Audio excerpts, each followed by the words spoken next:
নমস্কার বন্ধুরা, আজ আমি বানাবো সর্ষে পোস্ত দিয়ে পার্শে মাছ। পার্শে মাছ আমি এখানে 4 পিস নিয়ে নিয়েছি। লবণ হলুদের প্রায় আধ ঘন্টা মতো আমি মাখিয়ে রেখে দিয়েছি। পরিমাণ মতো এখানে লবণ নিয়েছি, এতে যেহেতু মাখানো রয়েছে বেশি আর দেবো না। এখানে কালো সর্ষে, সাদা সর্ষে, আর এখানে রয়েছে পোস্ত। এটা আগে আমি মিক্সিতে পিষে রেখে দিয়েছি। এখানে নিয়েছি কালো জিরে, আর এখানে কাঁচা লঙ্কা। খুব ইজি মেথড, আর আমি সর্ষের তেলে রান্নাটা করবো। রেসিপিটা স্টার্ট করছি। এখানে আমি কড়া বসিয়ে দিয়েছি, সর্ষের তেল দিয়ে দিয়েছি। গরম হলে এতে মাছ দিয়ে দেবো। এবার আমি এতে মাছ দিয়ে দেবো।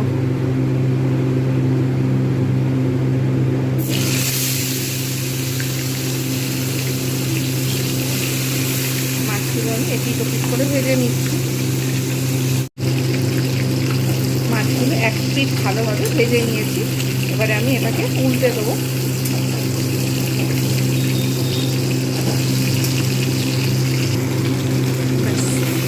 মাছগুলো আমি এপিট ওপিট করে ভালোভাবে ভেজে নিয়েছি।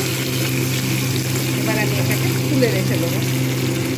এবার আমি এতে কালো জিরেটা দিয়ে দিলাম।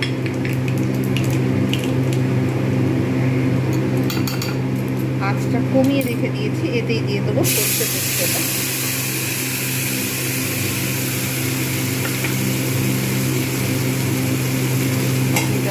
জল দিয়ে দেবো।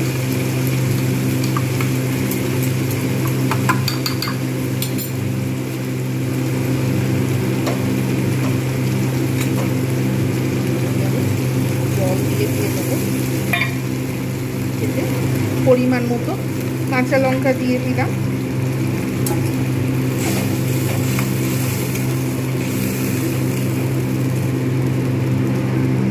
এতে দেবো পরিমাণ মতো লবণ, আর একটু দেবো গুঁড়ো হলুদ, আর একটু জল দেব।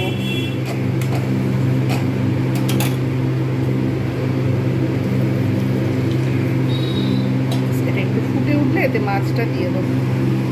অলরেডি ফুটতে শুরু করেছে। এইবার আমি এর মধ্যে সাবধানে পার্শে মাছগুলো দিয়ে দেবো। একটু ফুটিয়ে নেবো। ফুটিয়ে নিয়ে তারপর সার্ভ করে দেখাচ্ছি কীরকম হয়েছে আজকের রেসিপি।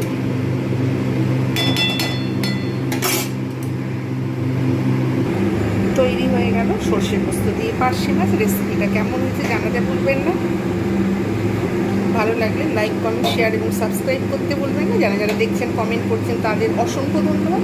এইরকম নিত্য নতুন ভিডিও পেতে আমার চ্যানেলটাকে সাবস্ক্রাইব করুন। প্রত্যেকের কাছে অনুরোধ করব। আজকের মতো এতটুকুই। Bye bye and take care.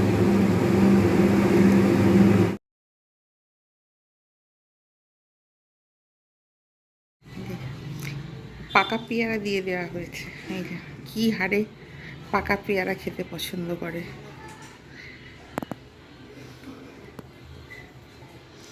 একটু করে ঘুমোচ্ছে, আবার ফের ঘুম থেকে উঠে পাকা পেয়ারা খেতে শুরু করেছে।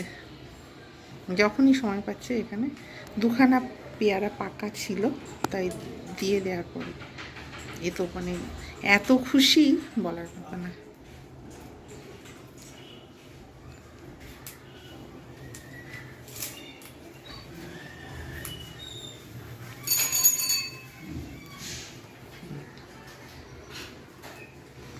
চারিদিকে জানা খাচ্ছে, তার থেকে 1000 গুণ ছড়াচ্ছে বেশি।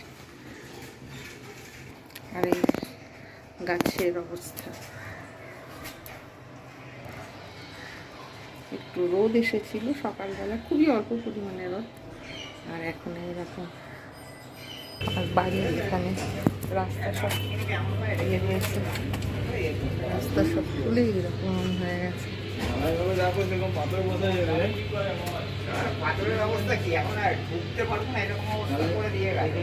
যতক্ষণ পর্যন্ত জলের পাইপ বসছে ততক্ষণ পর্যন্ত এইরকম আমার এই গেটের অবস্থা।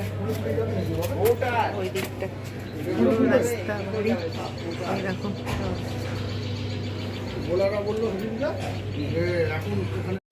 রাস্তা ঠিক হচ্ছে, ওয়েদারটাও ভালো। ওদিকে এসেছে প্রচুর পরিমাণে আমের মুকুল। যতক্ষণ পর্যন্ত রাস্তা ঠিক হয় ততক্ষণ পর্যন্ত এইরকম চারিদিকের অবস্থা খুবই দুর্বিষহ। সন্ধ্যের সময় সন্ধ্যে দেওয়া হয়েছে। এখানকার ছাতিমতলার কালী মন্দিরের মা খুব জাগ্রত মা। আমি এখান থেকে যাচ্ছি এখন দোকানে, যার জন্য আমি একটু ঠাকুরের ছবিটা তুলে নিলাম। রাস্তা ঠিক হচ্ছে যার জন্য।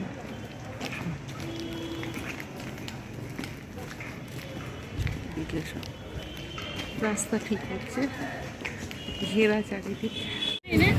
চপের দোকান, চপ পাওয়া যাচ্ছে।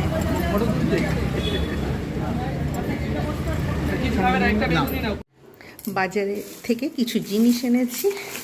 এখানে নিয়েছি পাউরুটি, এখানে নিয়েছি গুঁড়ো দুধ, এখানে নিয়েছি একটা চিপস, এখানে নিয়েছি একটা বিস্কিট, এখানে নিয়েছি বাসন মাজার তুলি, এছাড়াও রয়েছে সাবান, এই যে চিপস, চিপস, তারপরে এখানে নিয়েছি কোলগেট, চিজ, এটা পাউরুটিতে দিয়ে স্লাইসডে পাউরুটি হয় তার জন্য, স্যান্ডউইচ বানানোর জন্য।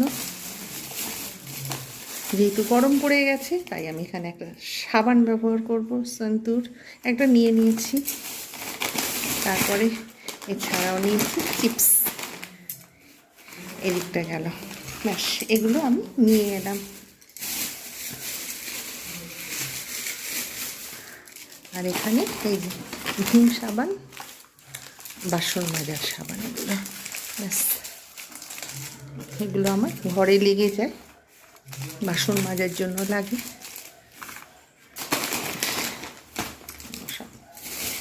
এবার এখানে আরও নিয়েছি কিছু বাজার।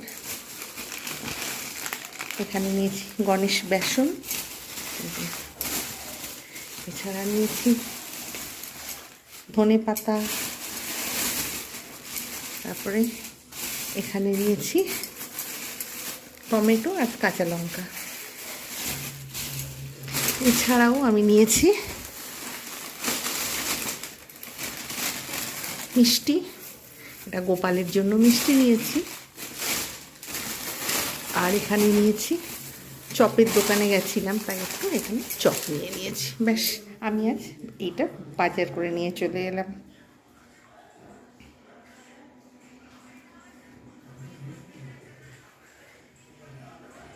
অবশ্যই জানাবে কীরকমভাবে আমি বাজারটা কীরকম আমি করেছি, ভালো না কীরকম।